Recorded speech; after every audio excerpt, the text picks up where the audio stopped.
Welcome to the Cancer Research UK Cambridge Centre podcast.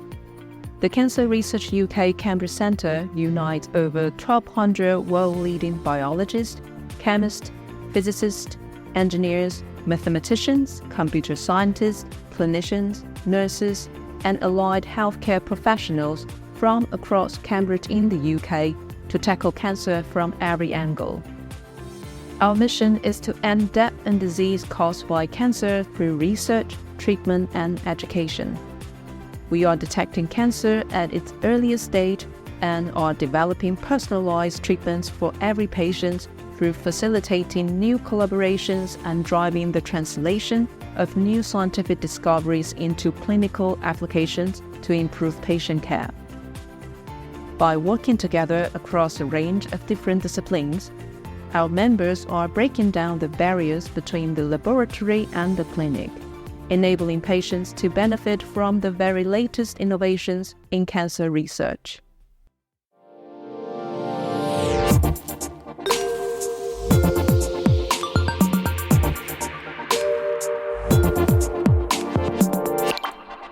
In this special episode of our podcast, we are bringing you the recording of a live Ask Me Anything event. It was held by the Pancreatic Cancer Programme on the World Pancreatic Cancer Day on the 16th of November this year.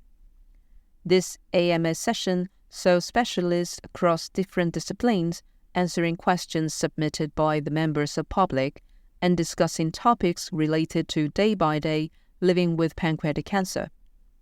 Now I'll hand over to Dr. Bristi Basu, the co-lead of the Pancreatic Cancer Programme, to get the event started, and hope you enjoy the event.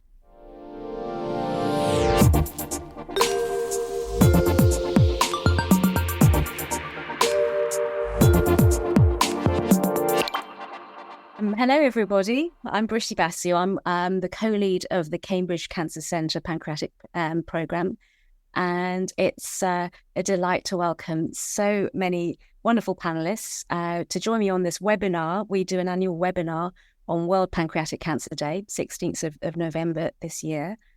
And why are we here? Well, we know that pancreatic cancer is a cancer of such high unmet need. And our focus today is not on the difficulties and the challenges, but actually how we can overcome them living day by day with pancreatic cancer, because we want to make sure that people aren't focusing on the negatives.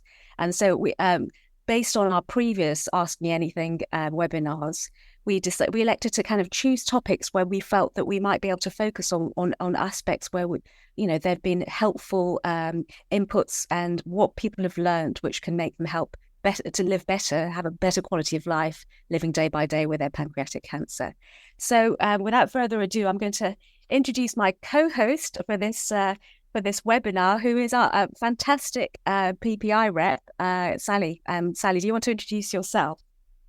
Hello, I'm Sally Pascal. I'm a 12-year pancreatic cancer survivor, and as Bristi's just said, I'm a PPI representative, that's patient and public involvement representative on the Cambridge Pancreatic Cancer Programme.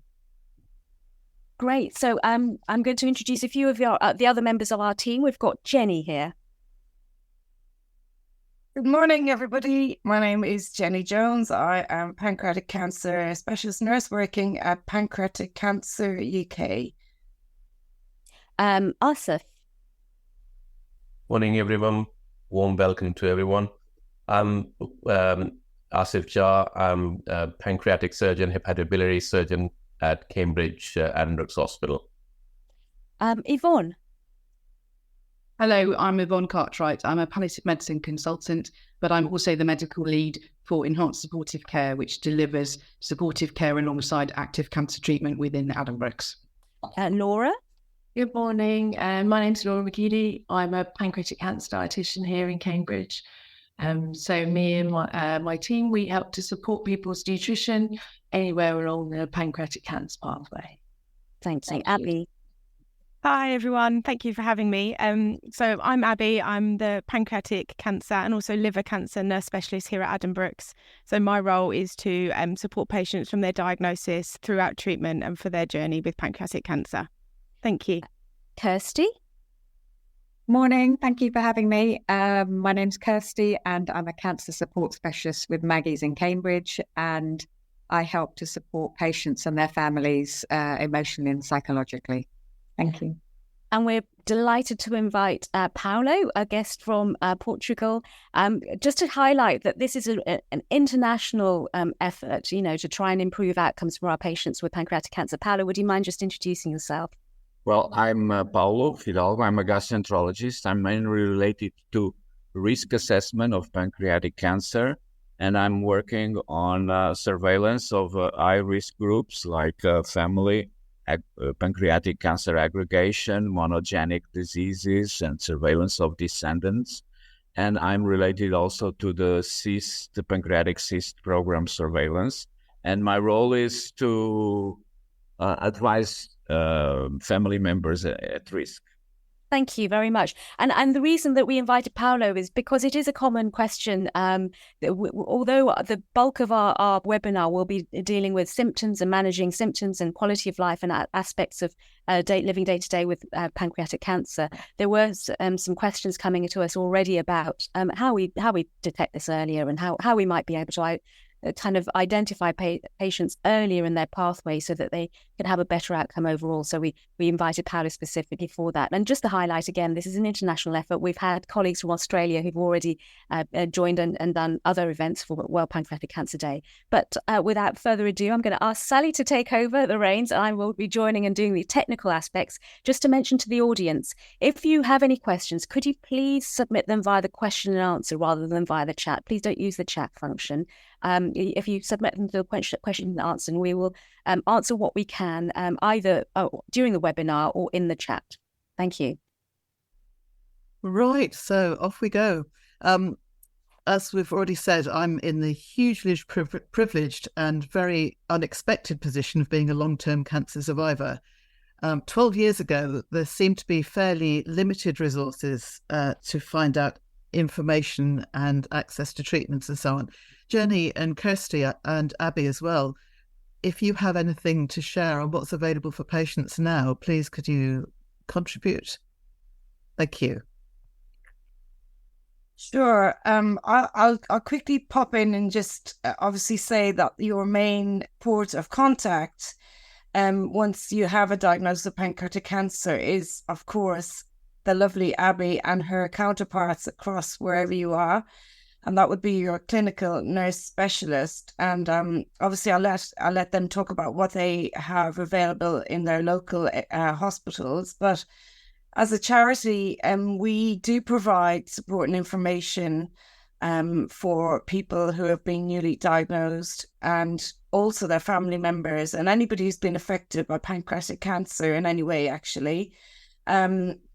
We do run a series of webinars, and those are available online. The ones that have been done are already available to watch back. We have online support sessions, which we have available for anyone affected, and these are run over Zoom. And also we have support sessions for people who are looking after those who are diagnosed, just so that people can share openly. We have obviously our support services, which is our online phone and email service, where you can speak to one of our 7 clinical nurse specialists. And we also have free publications, which you can order to be sent or you can download. We have a lot of information on our website as well, including real life stories. And our latest tool to help patients with pancreatic cancer is our Medley app. So if you're technologically minded and you enjoy using apps to track things like your treatments and medications and things like that, those are available as well. And I'll hand over to some of the others now who can explain what they have in their own local area. Thanks, Jenny. Really appreciate that. So I'll just mention about what we do as CNSs at Addenbrooke's for our patients. So once patients have been in clinic, they can go to our cancer support service, which is located just by our outpatient centre. And they're really good at referrals to otherwise organisations or just offering a listening ear. they're really good for things like financial support, practical support, and even just emotional support as well. And we're rolling out in Addenbrooke's here, we're employing a cancer navigator for a holistic needs assessment, which patients can have done at the beginning of treatment, during their treatment or after their treatment. And it just helps the patient and us get to grips with how they're going to manage their cancer journey, if there's anything we can do to benefit them and make it a better experience for them. And lastly, for when patients have finished treatment, we are doing something called a patient-initiated follow-up, which is where patients can contact us if they've got a new symptom or they feel that they've got an individual need that needs following up post-treatment. So I think that would be really beneficial for our patients, knowing that they've always got a contact back to us. And I always say, if patients are at home or there's a relative at home that has a concern and they feel they need to speak to someone but they're not sure who, always give their CNS a call. We can be a first port of call to divert to anyone else that may need it. But yeah, so I'll pass over to Kirsty. Thanks very much. Well, we offer a drop-in service at Maggie's. We're here Monday to Friday, 9 to 5. And I'm one of a member of a small team of cancer support specialists, and we work quite closely with Addenbrooke's, and we get referrals from the navigators. So we provide psychological and emotional support, and that's not only the patient, but anybody else surrounding that patient, so family, friends. We also offer appointments one-to-one, and we can refer to our psychologists or to any of the group sessions that we feel might be appropriate. And that's for forever, really. It's from pre-diagnosis through treatment to post-diagnosis and to the end, really. So there's no time limit on our support. But it certainly sounds like there's quite a rounded amount of support. And I quite often signpost to Pancreatic UK, Cancer UK, because you have such a lot of information on your website. So that's a great support too. That's lovely. Thank you. Asa from Cambridge asked, what support are patients in receipt of after diagnosis, follow-up and post-treatment? I think that's fairly much covered it, but is there anything else anybody wants to say quickly on that? No, otherwise we will press on. One of the most difficult symptoms and uncomfortable, potentially embarrassing, and what the symptoms to deal with are the digestive system symptoms. So we're looking at the diet and things that are available to help with that. So Laura, this is very much the ball in your court here. If we could talk about that and perhaps touch on type 3C diabetes as well, which some of us are lucky enough to have along with everything else. Thank you. Yeah, there's a lot to think about and deal with, isn't there, when you've got pancreatic cancer in relation to your diet. And that's mainly because of the role of what the pancreas does in your body. And most of us, if your pancreas is working well, it's not something you ever think about. It's sort of buried right there, right in the middle of your abdomen. But it gets on with a lot when it's not doing it, and you need to intervene a bit more. That it's a lot to deal with. So one of the main roles of the pancreas is involved in digestion. So it produces digestive juices. So you eat your food, it goes down into your stomach, and when it comes out of the stomach, your pancreas sends these digestive juices into your bowel to break down what you've eaten, so you can absorb it further on in your bowel. So if either the pancreas isn't able to produce enough of these digestive juices, which contain these enzymes that do the digestion, or they're blocked from a tumour from getting into the bowel, then you can't fully digest what you've eaten, and some of what you've eaten stays in your bowel, and then you pass it down the pan. So that means, one, you're not nourished by it because it stays in that tube and is passed out, and two, you can get these symptoms which Sally alluded to. So people can get wind and bloating and a change in bowel habit, which can be difficult to manage. But there is something we can do about it. We can, there are companies that produce these digestive enzymes. They come from pig pancreases. and you can take them in a capsule when you eat to help you to digest your food. It's something that people take every time, or almost every time they eat or have a milky drink. And the number that people take will vary from person to person and will vary depending on how much people are eating. So as dietitians, that would be one of our first goals, would be to help people to be able to digest and absorb the nutrition that they are having. They are all produced as a byproduct from the meat industry, from pig pancreases. Internationally, there are no alternatives. So we have a letter from an imam and a rabbi to say that because there's no alternatives, they are supportive of people taking these, but people need to know that that's where they come from and make their own decisions and maybe talk to their own family or spiritual leaders. So that would be our first aim, to help people to digest and absorb the nutrition they are having. When some people struggle to eat more, there's a lot of things that make it challenging to get the nutrition that you need when you've got pancreatic cancer. You can feel tired, you can feel nauseous. It can be difficult to stand up to prepare the food, to eat the food, to swallow the food, all sorts of different challenges. So we would look through whatever someone's individual situation is and what we can do to help to support them to overcome those challenges, to get a bit more nutrition if that's what they need at the time. We'd also talk a little bit about activity. The physios are the experts there, but we would talk even if you've got all the nutrition you needed, but you were not moving, then you are going to, your muscles are going to become less strong.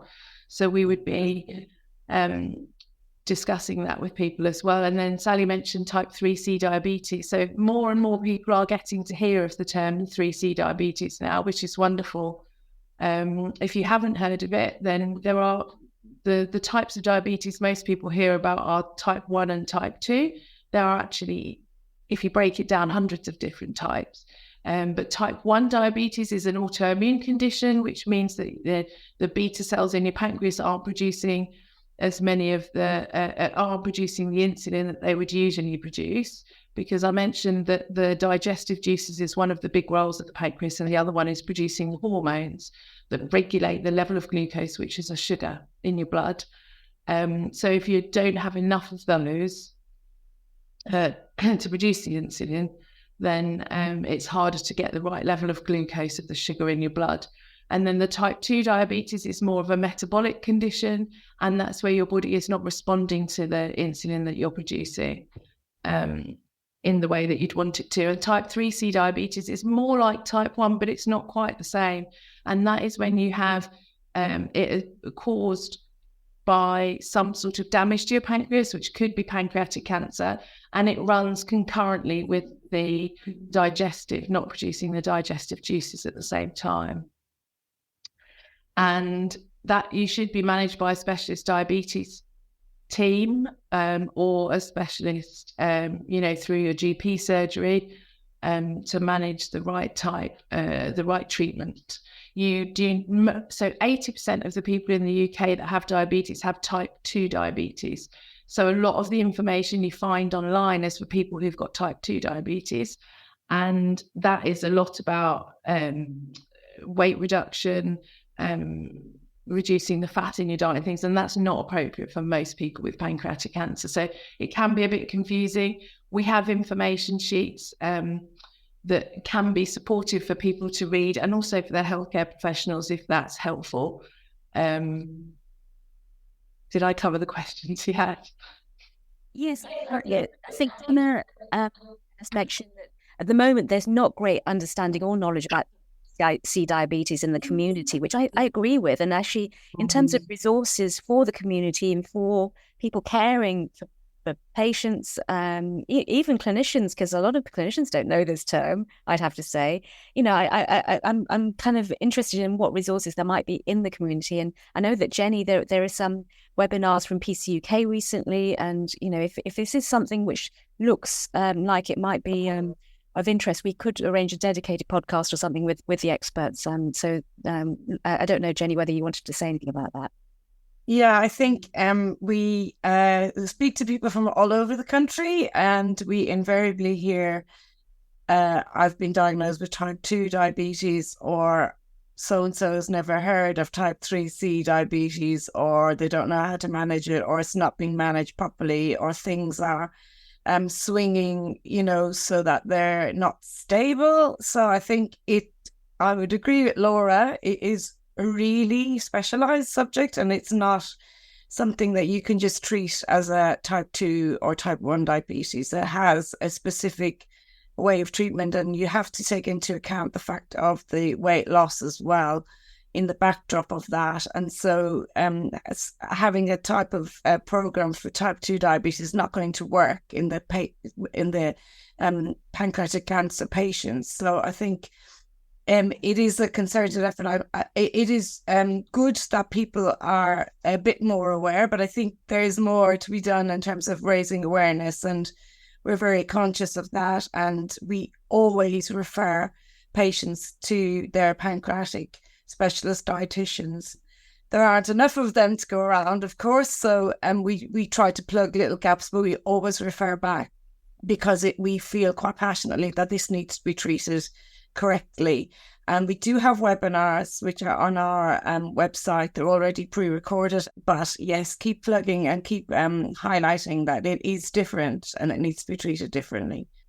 Jenny, and I saw Yvonne did have a hand up. I'm not sure if that was Yes, I think kind of just wanting to join in with this acknowledgement of the difficulty of symptoms that come alongside pancreatic cancer, and particularly fatigue. And this is what our service, I'm kind of flying the flag for my occupational therapist colleague here, who will do bespoke fatigue assessment and management and help people with self-help strategies to improve those symptoms. Some of the digestive symptoms of nausea we can help with alongside pain. And we know that the more difference we can make to people's quality of life and how they feel, the better they're able to tolerate their treatment. I mean, that is quite relevant. I think in terms of the dietary and nutrition, the diabetes management, I mean, I think we've discussed about the diabetes and possibly about the enzymes. I'm guessing you have quite a lot of questions about that. And I'm sure, Sally, you come across this a lot of times, I think, in your patient groups. Yes, I'm in contact with quite a few pancreatic patients through a Facebook page, and it's the perennial problem. And on the occasions that we do get to meet together, not everything, but a lot revolves around the pancreatic enzymes and dealing with the toilet issues. You get to learn to discuss things with people that you've never met before that you would never normally do. But it's a huge issue. It's a very, very disabling issue for some people. Some people have to rush to the loo an awful lot and suffer a huge amount of discomfort, and getting the dose right takes a long time. It took me, for instance, several years to get my doses of pancreatic enzymes correct so that I was much more comfortable and much more pleasant to be around.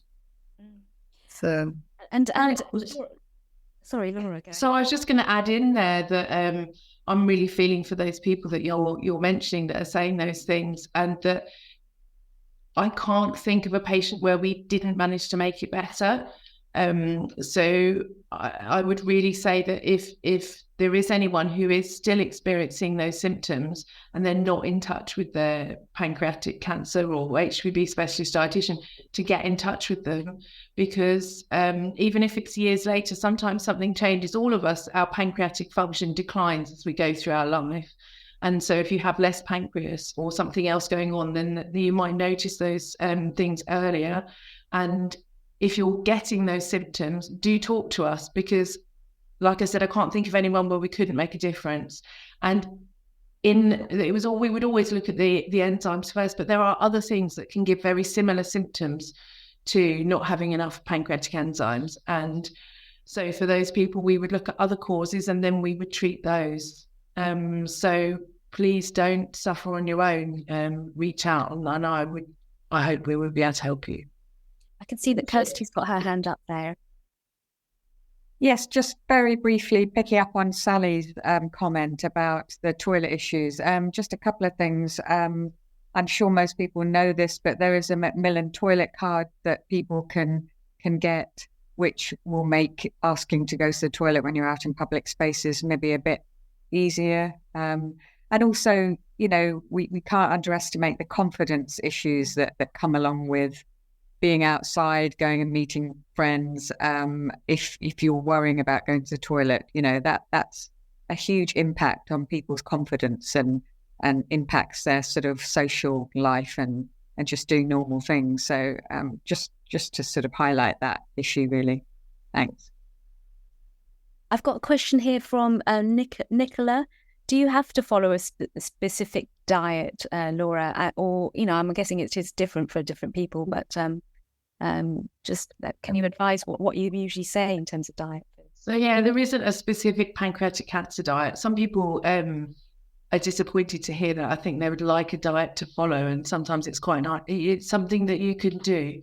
But actually, so it is specific to individuals, but the general principles are that the body gets what it needs. And that's the same for everyone, whether you've got pancreatic cancer or not. And you need it in a reasonable balance. Excuse me. So if you're not able to eat very much, so your portion sizes are quite small and you're maybe not eating as frequently, or you're having little and often, then it's really good to try and get as much protein and calories into the small portions as you can. So what is healthy and what is recommended for someone in that situation is going to be different from the healthy eating messages that are there for the general population. And some people can really understandably make different changes when they get a diagnosis of any type of cancer. They want to be really healthy and they want to do what they're supposed to do, and they want to do everything that's going to help them the most. And they've heard that you're supposed to have more fruit and veg and more fibre and those things. And therefore, in that sort of time of need, they follow that advice, which is totally understandable. But for someone who has got a low appetite and is struggling to eat very much, that's not always what's going to benefit them most in that situation.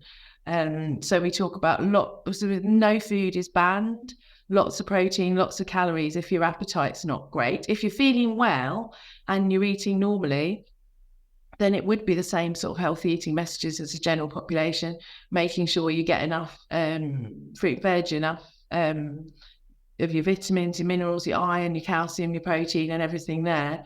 If you have diabetes and pancreatic cancer, then the recommendations are not as strict as they would be for a type 1, which actually is quite variable nowadays anyway. So it would often be to try and avoid sugary drinks and things like boiled sweets, where it's basically just sugar, but no other limits, unless it's a specific case and you're being well supported with that by a diabetes team. Something I sometimes see in my oncology clinics is patients come up with this real wasting, kind of they're kind of losing a lot of weight. They're really struggling with their intake. They've got this phenomenon which we call cachexia, which is where they're losing their muscle mass and all sorts of unpleasant side effects associated with that. So they lose a lot of weight. And how do you advise that? Because sometimes it's really not easy to eat when you don't feel hungry. It really is hard. I mean, that does depend a little bit on where someone is in their journey. Cachexia is a continuum. And this is why, as dietitians, we believe that we should meet people as early as we can in their journey. The earlier you can intervene and help with the supportive nutrition, the more difference you can make. If you get further down that, you get to what's called refractory cachexia, which is where you can't actually replete the muscle because of this metabolic response to the cancer that your body is delivering, which is quite prominent in pancreatic cancer. And there is a stage where actually what we need to do is accept that this is what's happening, and it shouldn't be a battle, and it's really hard when it becomes a battle within a family, because it's so hard to see your loved one wasting. And food is a very loving, giving thing, and when someone doesn't want to eat the food, that's really hard.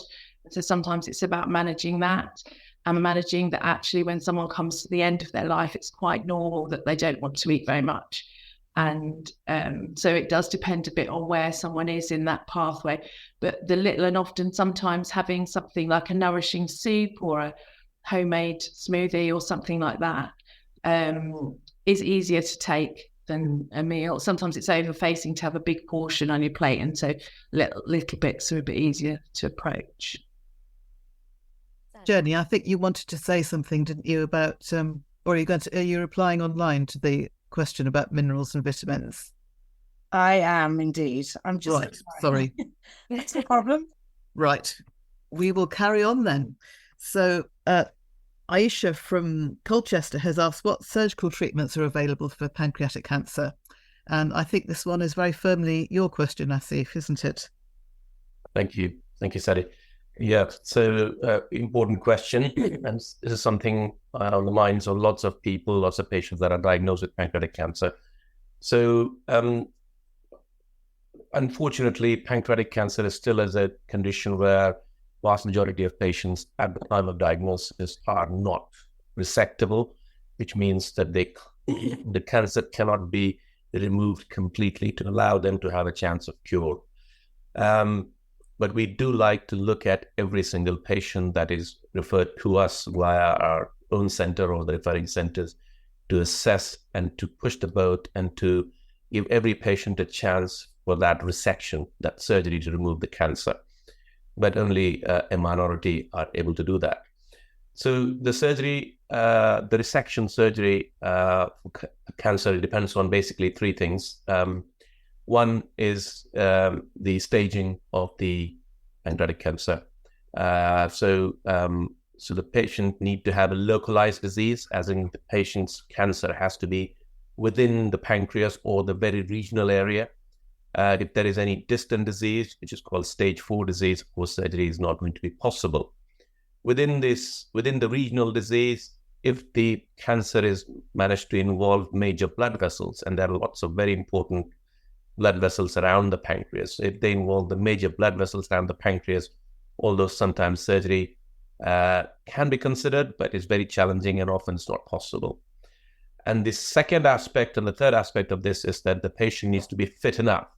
Pancreatic cancer surgery is a very major operation, typically an operation called Whipple's resection, which is to remove the top part of the pancreas, what's called the head of the pancreas. Can take anything between 6 to 8 hours. Patient is in the anesthetic in the theater for the best part of the day. So they need to be strong enough. Of course, they should be willing enough to be able to do that. And then the third thing is the type of surgery is dependent on where the cancer is within the pancreas. If it is down towards the what's called the tail of body part of the pancreas, which is more towards the left side of the abdomen, then it is a relatively smaller operation called distal pancreatectomy, often combined with removal of spleen. But if it is in the top part of the pancreas, called head of the pancreas, then it is an operation called Whipple's resection, as I manage, which is a much bigger operation. So we do assess every single patient, give the patient the best chance to have this, what we call as curative intent surgery, and to put them in the path for hopefully getting a cure or long-term survival. But it all depends upon, as I said, these three things: the staging, the vascular involvement, the location, and of course, patient's fitness. Thank you, Asif. Coming on to the fitness, exercise is really important. Before I had to retire on ill health grounds, was a physiotherapist and was able to do a lot of my own rehabilitation because I knew what I could do and what I couldn't do. But a lot of patients, from my clinical experience, are really frightened to move. They think that if they cough or move, their stitches are going to burst open. And that is most definitely not the case. You're wanting your patients to move, aren't you? And you know that your stitches are going to hold within reason, whatever they do, as long as they're not going off and going weightlifting or something. Is there anything else you want to say on that? Yeah, no, I think this is a very important point, Sally. There is a strong data out there to say that people that are able to move or get out of bed and do things post-operatively and have that strength pre-operatively, as Laura has previously mentioned, so prehabilitation to try to make patients stronger in terms of diet and exercise, but also post-operatively, all the surgeons and the team looking after would want the patient to move about quickly in form of enhanced recovery. And that is shown to be beneficial in terms of reducing the time the patients spend in the hospital. So getting back to normal lifestyle as soon as possible should be the key driver in the patient's minds, and of course, people looking after that patient. So it's not sitting around on a sofa watching telly or lying in a bed all the time. And of course, a lot of patients are unable to do that for various reasons. But if they are capable, there should be nothing holding back. Pain is obviously a key issue, and fatigue. And a lot of these things could well be psychologically overcome to a degree. Patient, if they know that if moving from here to 10 yards going to the garden might be beneficial, and if the patient know that, they will push themselves to do that. So it is as much for the clinician to realize this, but also patients and their family to say, no, sitting around is not good. Moving around is better. So in terms of the prehab, prehab and rehab, I think it's all tied in, isn't it? All of this is optimizing your kind of general functional status, your physical levels of fitness, and that clearly people like Laura and our physiotherapists and occupational therapists, and I'm sure have a huge role in this. And it's just whether you're accessing this, because this is stuff you can do without a prescription potentially. It's stuff you can go home and actually work on yourself, and I think that's really a positive thing for people to do. It would be, really useful to kind of, I think there've been we've had some podcasts on that, which we should send some links to previously. Laura, you've taken part in some of those, haven't you, in terms of optimization of those aspects? Yes, yeah. And just to say that I know we're talking about surgery now, but rehabilitation is also really beneficial for people who are having chemotherapy. That is true. And exercise during chemotherapy to whatever, it goes in the cycle. Obviously, people have a few days where they don't feel so good, but this idea that we used to have, someone's not very well, they've got cancer, we must do everything for them and make every drink for them. And, it is now outdated. And actually it's lovely to feel emotionally cared for, and that's really important. But in terms of moving and making your own cup of tea, or I don't know, putting some things away at home, walking around the garden, these little bits of movement are really beneficial to try and not have long sedentary periods. Keep the muscles moving. It's easier to keep your strength than to lose it and regain it. Maybe Jenny and Abby, is there anything else you recommend, in terms of the non-kind of medical or non-prescription sort of things to optimize aspects before surgery, after surgery, and alongside chemo?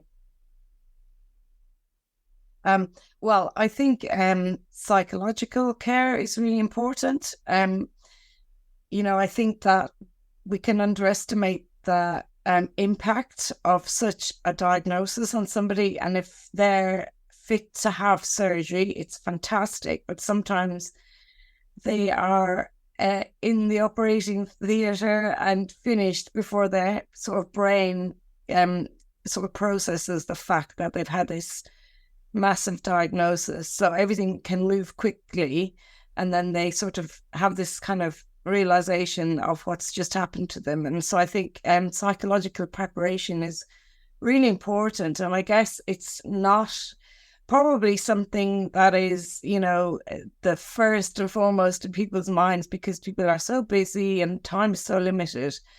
So that's why it's important to have places like Maggie's and your clinical nurse specialist and your GP and other services such as ourselves to be able to tap into, to just kind of go through some of these things, and certainly to process some of the kind of big issues that kind of come on the back of that, where you may not have had that sort of impetus to do it prior to surgery. And I think it's important because it does help people to kind of recover.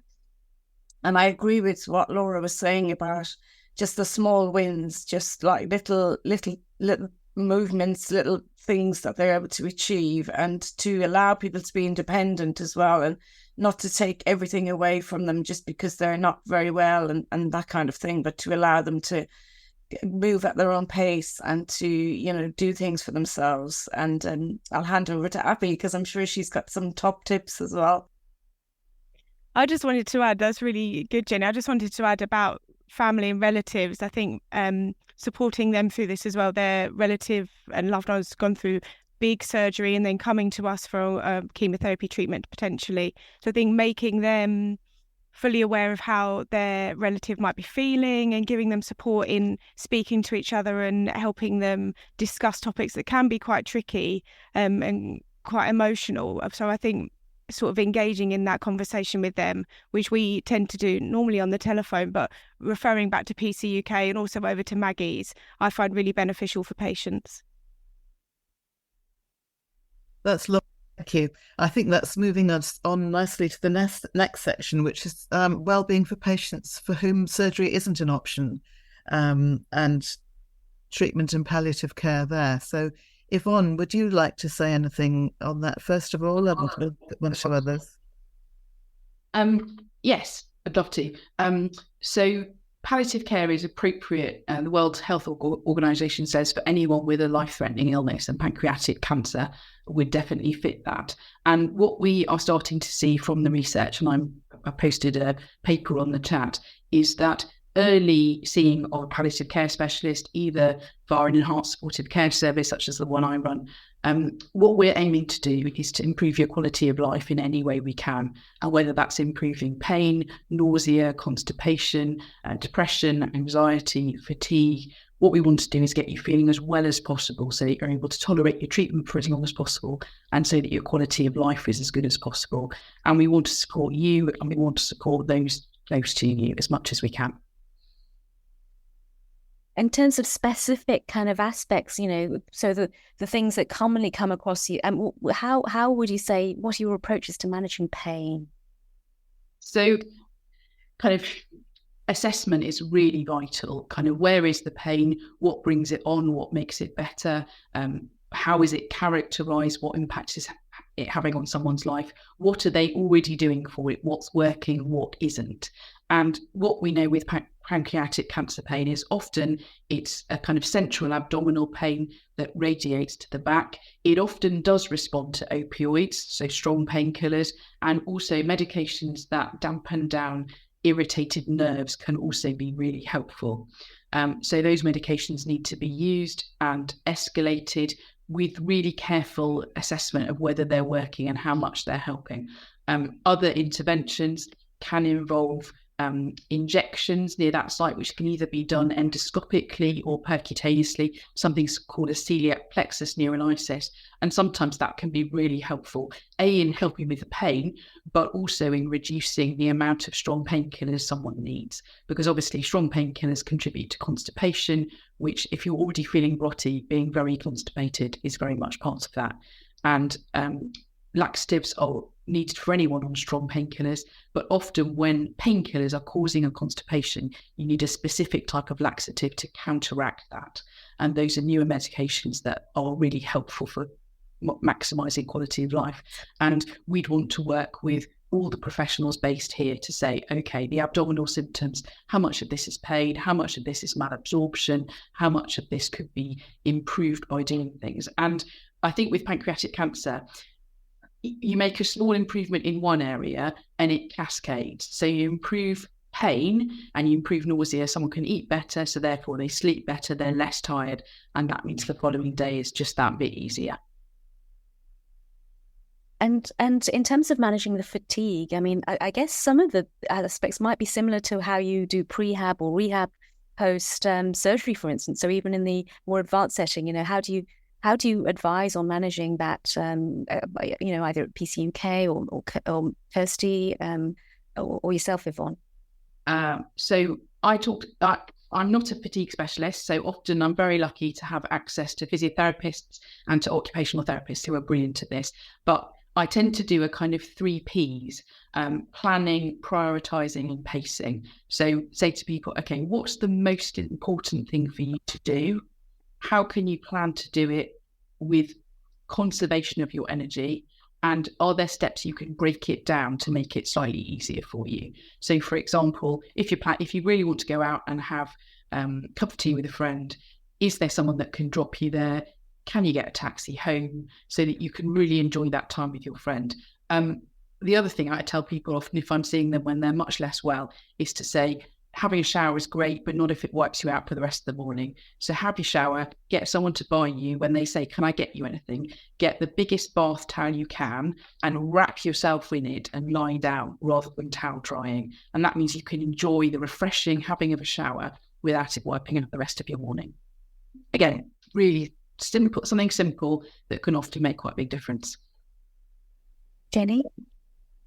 I mean, I think we have to remember that the biggest proportion of patients who are diagnosed with pancreatic cancer will not get to surgery. So they will be going through the palliative route most of the time. And we think that enhanced supportive care or palliative care support should be started much earlier than it is currently being started. Because like Yvonne said, even by optimizing something in a small percentage, it makes such a big difference in so many other areas of their lives. And a lot of the questions that we deal with on support line are around symptom management. And so again, like we'll either refer back to dietitians or clinical nurse specialists or GPs, but also if we can help, to give suggestions as well, we will. But our big, noise that we want to make is that this needs to be started much earlier on in the journey. And so we're very keen that enhanced supportive care is a term that people are familiar with, because I think if you mention the word palliative to people, they can switch off because they think this is quite, depressing or lacking in hope, and that kind of title they don't really want to kind of relate to. But if you say, enhanced supportive care, which will be, a team of people who will try to make as much difference in your life in terms of the symptoms that you're experiencing to make your quality of life better so that you can do the things that you want to do and, live better. And this is what we're talking about today, living with pancreatic cancer. So we're all for the enhanced supportive care teams, and we do believe that is absolutely crucial for most of these patients who will not have surgery. So yeah, just wanted to say that. Kirsty, was there anything you wanted to add at all? Yes, I was going to say that Maggie's absolutely recognised the fatigue aspect of any cancer patient, but we run fatigue management workshops every other month, and that's supported by some physiotherapists in Addenbrooke's who come and do those Zoom sessions for us. So it is very it's a balance between managing sleep, diet and exercise, all of which are clearly quite tricky and challenging for these patients. But yeah, I love that idea, Yvonne, of you saying about the shower, how lovely that is to feel clean and fresh clothes on, but actually just to wrap yourself in a big towel. That's great. That's something I'll take away and maybe suggest. Thank you. Abby, did you want to address any of this at all? I don't think so. I think it's been covered. I think just letting patients know that they don't have to, I think sometimes they can sort of go overboard and think I've got to finish all these jobs today, especially if they're living alone, they've got housework to do.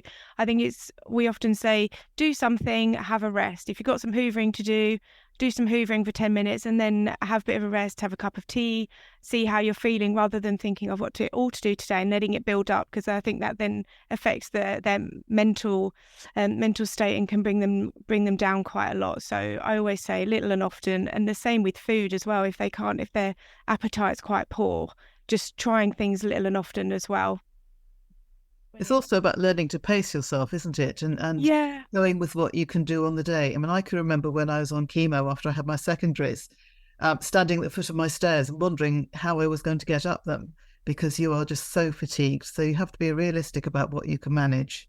And if you can't manage something very much that day, just getting up and dressed and showered, or the other way around probably, is going to be plenty. And if you can move a little bit during the day, then that's great. But if you can't, then at least you've achieved that. And sometimes there are kind of big big events coming up, which you can kind of save your resources for. And, so I think it's important to have those things on the horizon, that you've got things to look forward to. So, if your treatment's happening in the background, that's not the focus of your life. The treatment's happening in the background so you can live your life. It's very important that you have that sort of framework. And you have things to look forward to with your loved ones.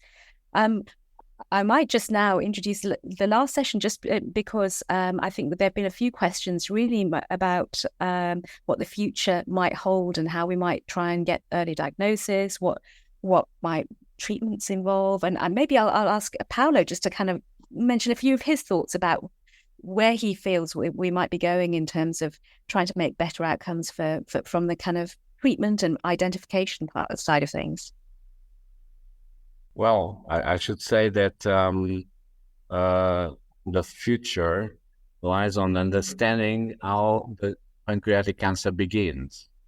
And it surely begins a lot of decades before the final disease we happen to acknowledge in the ward with the patient with illness and pain and so forth. So if we are able to identify the subclinical, subcellular, submolecular determinants of the disease many years before, we surely can make some surveillance to those patients based on image evaluation, repeated recurrently, like we do for breast cancer and like we do for other common cancers. And we certainly help to bring much more often diagnosis of stage 1 disease, which can be cured by surgery. And surely the odds of surviving a cancer will improve very much.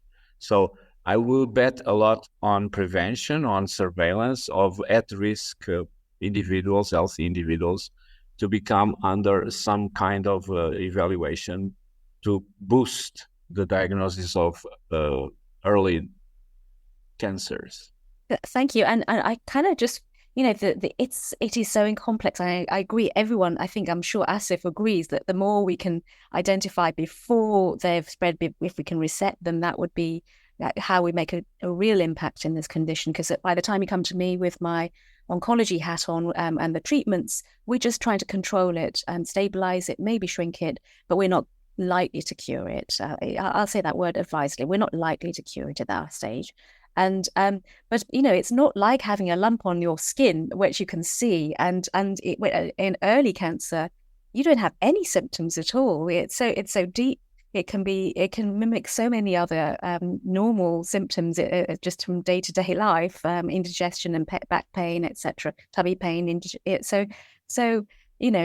Trying to identify those cases early is going to be, it is a huge challenge. And, I know, maybe Asif could say, you have to be pretty sure that you're going to have this potential cancer before you do a resection, because surgery itself is no easy, it's not an easy thing. It creates quite a few impacts on the quality of life. I don't know, Asif, what you want to say about that. Yeah, absolutely. I think correct diagnosis is the bedrock here. We don't want to be performing such a big operation, potentially life-changing, life-threatening operation for no good reason. So we, in Addenbrooke's, and I think most part of the world, certainly in the UK, are doing lots of preoperative diagnosis by confirmation with biopsy. In our unit, well over 95% people are actually diagnosed preoperatively, so we have a correct diagnosis. But in the era where the biopsy wasn't possible, 1 in 10 people turned out to be not having pancreatic cancer and had the surgery. And that, not having pancreatic cancer, of course, is a blessing, but having had a surgery is not such a great thing. So we want to minimize what we call as a negative resection rate, where the patient didn't really need the surgery in the first place. Of course, if there is a doubt and we cannot clarify that doubt, we would often go down the route of surgery in order to give that patient that benefit of the doubt. We don't want to leave a operable cancer untreated if there is any element of doubt. So preoperative diagnosis is vital. Yeah. Thank you. Yes, and it's just trying to find out with the biomarkers, what factors you can find, which don't mean that you have to go necessarily into the abdomen. Maybe with a blood test, a stool test, a urine test, a blood, saliva test. Who knows? If you can find something which makes you more likely to have this, and then kind of wind up the investigations accordingly and appropriately, because it's not going to be for everyone who's got diabetes, for instance. It's not going to be feasible to do that. We've got to kind of direct our approaches, according to risk, I suspect. So, but this is a really active area. I think there was another question, which was, what was the future of pancreatic cancer treatment, so maybe the therapy side of things, because we were aware that chemotherapy is very modest in its benefits, and we're trying to identify factors which mean some patients might have better benefits from some forms of chemotherapy. Why has Sally done so well? We still don't really know, but we'd love to find out, and we think we've got some clues, but we certainly don't know. What we're doing a little bit more frequently now is we're doing molecular subtyping, molecular sequencing, to find out whether there are any genes or proteins which altered. And some of those might have an impact not only on the way that cancer develops, but also on potential therapeutic angles, because there might be targeted drug options available for that. A lot of people ask me about immunotherapy. In general, immunotherapy doesn't work very well for pancreatic cancer for a number of reasons. It seems to be fairly resistant to immunotherapy unless you're in a specific group of patients where their molecular type suggests they will be responsive, but that's a very small group. So some of the approaches are more designed to find out what factors in the pancreatic cancer, is it the cancer cell, is it the surrounding cells within what we call the stroma, which is the surrounding environment, the stromal cells, are there impacts that by targeting some of those, which might mean that your cancer cells are now more susceptible to therapeutic approaches such as immunotherapy. So this is a really active area of research. I would encourage everyone with this kind of condition, if you're well enough, to consider clinical trials. This is the only way we're going to make differences, I think, and impacts in survival, because everything we've had, to date, all the benefits have been as a result generally of clinical trials. And I think I would always encourage you to ask, and that will be my main summary. But before closing, because I think we are really at time to close, and thank you so much for all the questions. We've had lots of questions beforehand. I'm hoping you feel that the panelists have answered them, and if there are specific questions which you feel we haven't, we're very happy to answer them outside, or even consider dedicated podcasts after this. But I would really like to thank the audience for joining us today. We will record this. Thank all of the panelists. Everyone has made some great input, and I hope you've gained something from it. I would encourage all the attendees to take the post-event survey, and you can submit any follow-up questions or pancreatic cancer-related topics that you'd like us to address in the future. All the resources will be forwarded afterwards. We've sent lots of links. I really would love to say thank you to Huiling Wu, our program manager, who has and Reese, who have been in the background helping us set up this webinar. I hope you found it useful. And there will be several events today because it is World Pancreatic Cancer Day. I encourage you to find them and support everyone's cause. But for now, I'll ask all our panelists to say goodbye and thank you very much. Bye. Bye-bye. Bye-bye. Thank you.